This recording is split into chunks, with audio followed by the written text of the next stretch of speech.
Hi there, it's Rick Barker, and this is 25 Minutes from Nashville, my video blog, basically chronicling my journeys into my office from my home in Nolensville into Nashville. Today is a little different because I'm actually heading into SAE Institute, which is a great, has been known as a great audio engineering college. Man, they got 50 campuses throughout the world, 25 countries, but they recently have started a music business program where you can get an associate's degree in like 16 months.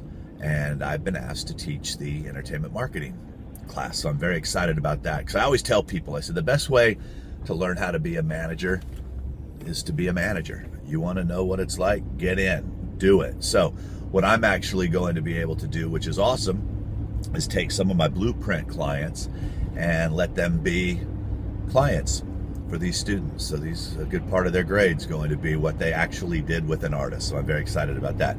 Practical experience, we love it. But I was, as I was watching back the first video I did on managers, this is the second video in this series. In case you missed the first one, please check it out below, and don't forget to subscribe and comment to my YouTube channel. But I was thinking about what is it that I would be looking for if I were managing artists today. What are the things that would attract me? What are some of the things and advice that I could give an artist or their family on things that they should be doing right now if they want to attract a manager? As we discussed in the last video, a manager only gets paid if you're getting paid.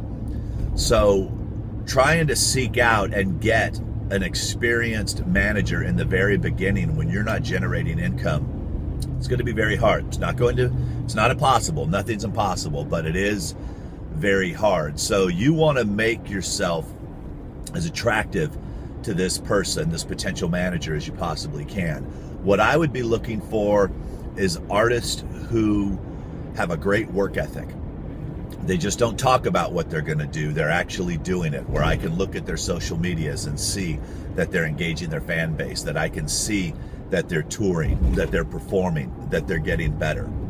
Remember, I don't care about how pretty you are or how great you sound. Thousands and thousands of people just like that all over the place. I'm looking for that rare person. I was looking back a couple days ago, and all of the iconic superstar artists are also all great business people. So I'm also going to be looking for someone who understands and treats it like a business. I want to make sure that somebody's working every day. I want to make sure that I find someone who isn't afraid to get their hands dirty, that's not looking for their manager to do all the work. I also think that I would probably, I like to call it, date for a little while. I want to see how that artist handles the bad times, not just the good times. The thing that sucks the most about being a manager is when everything's going great, the artist or the label gets all the credit, but when it's going bad, it always falls back on the manager. And that's just wrong, but hey, that's part of the business. And that's one of the things that you need to expect if you plan on being a manager. But I want to see how this artist handles adversity. I want to see how this artist handles instruction. I want to see how this artist reacts when things don't go right at a gig. I want to see how this artist react when they read some negative press. Before, I would find myself falling in love with the music first and then working my tail off on behalf of this artist. But this time around, I really want to see the true colors of the artist.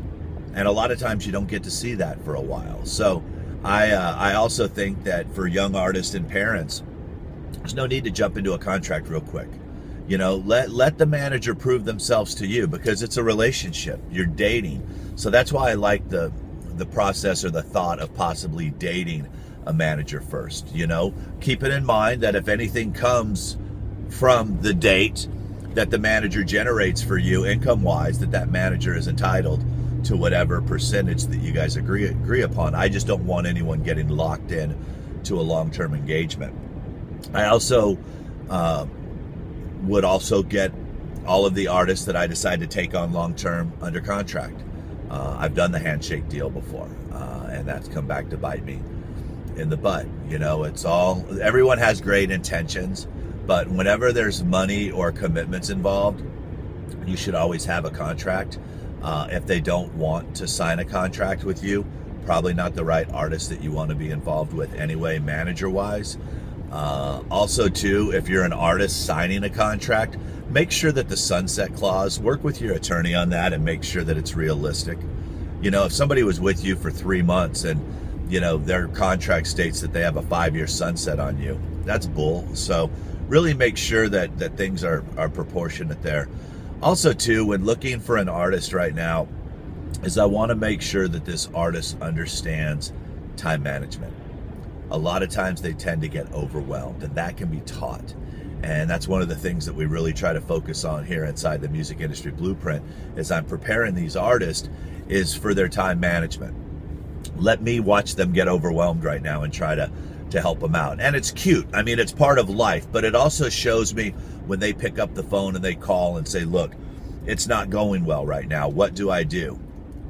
That is the type of artist that I want to work with. I want to work with someone who can be honest. I want someone to be able to show me their faults, because we can help them when they show their faults. So often and too often, you know, artists try to just show only the good side. Parents are the worst at this. You know, all they want to do is tell us how great their kid is, how great their kid is.